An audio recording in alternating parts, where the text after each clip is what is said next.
மக்கள் அனைவருக்கும் இனிய தமிழ் வணக்கம். கம்பராமாயணத்தில் தாயை பெருமைப்படுத்திய ராமன் என்னும் நோக்கில் இன்று நாம் சிந்திக்கப் போகிறோம். பெற்ற தாயும் பிறந்த பொன் நாடும் நற்றவ வாணினும் நனி சிறந்தனவே என்பது ஆன்றோர் வாக்கு. உலக காப்பியங்கள் பலவற்றிலும் தாய்மை போற்றப்பட்டிருந்தாலும் கம்பர் படைத்த கம்பராமாயணத்தில் ராமன் தாய்மையை கொண்டாடிய விதம் தனித்துவமானது. ராமன் தன் பெற்ற தாய் கோசலையை மட்டுமன்றி தன்னை கானகத்திற்கு அனுப்பிய மாற்றாந்தாய் கைகேயையும் இளைய தாய் சுமித்திரையையும் சமமாக மதித்து போற்றினான். ராமனின் வாழ்வில் தாய்மையின் பெருமை எவ்வாறு ஒளிகிறது என்பதை இன்று நாம் சிந்திப்போம். தசரதன் கானகம் போகச் சொன்னதாக கைகேயி ராமனிடம் கூறுகிறாள். அப்போது ராமனோ, மன்னவன் கட்டளை இருக்கட்டும் தாயே, நீயே எனக்கு கட்டளையிட்டாலும் அதை நான் தலைவணங்கி ஏற்பேன் என்கிறான்.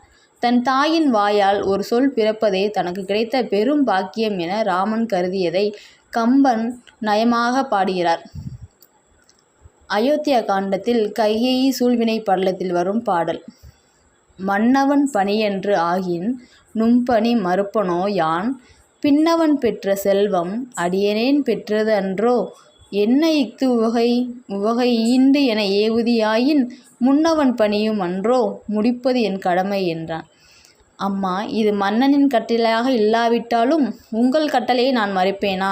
தம்பி பரதன் பெறும் அரசு நான் பெற்ற அரசு அல்லவா?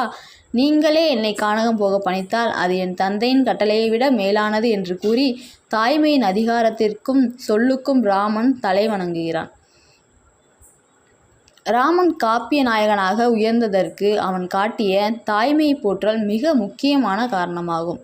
பெற்ற தாயின் துயரம் போக்கியும் வரம் கேட்ட தாயின் சொல்லை காத்தும் தன்னை தூற்றிய தாயை பிறர் தூற்றாமல் தடுத்தும் ராமன் 3 தாய்மார்களையும் தன் 2 கண்களாக போற்றினான்.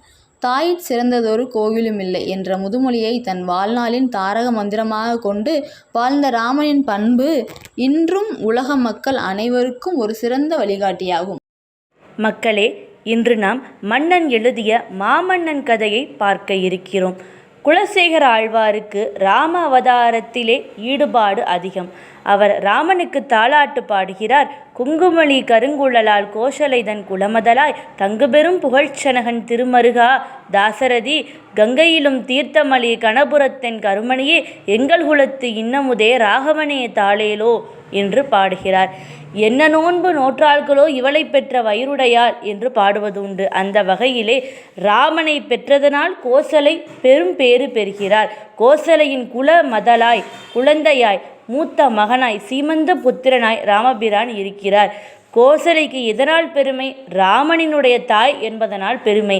அதனால்தான் ராமருக்கு சுப்ரபாதம் பாடும்போது கௌசல்யா சுப்ரஜா ராமா என்று கௌசல்யாவின் பெயரை முதல் நிலைப்படுத்தி பாடியிருக்கிறார்கள். ஜனகனினுடைய திருமருமகனாக இருக்கிறார் தாசரதியாகிய ராமபிரான். அப்பேற்பட்ட கண்ணபுரத்தின் கருமணியே எங்கள் குலத்து இன்னமுதே என்ற ராகவனுக்கு தாலாட்டு பாடுகிறார் குலசேகர ஆழ்வார். பெற்றவர்களுக்கு பெருமை சேர்க்கும் பிள்ளையாக இருந்து தன்னுடைய தாயை முதன்மைப்படுத்திய ராமனைப் போல நாமும் தம்மை பெற்ற தாய்க்கு பெருமை தேடித்தர முயல்வோம். ஈன்ற பொழுதின் பெருதுவக்கும் தன் மகனை சான்றோன் என கேட்டதாய் என்ற பெருமையை நம் தாயின் காலடிகளிலே சமர்ப்பிப்போம். ராமபிரானின் வழியிலே என்றென்றும் நாம் நல் மார்க்கத்தில் செயல்படுவோம்.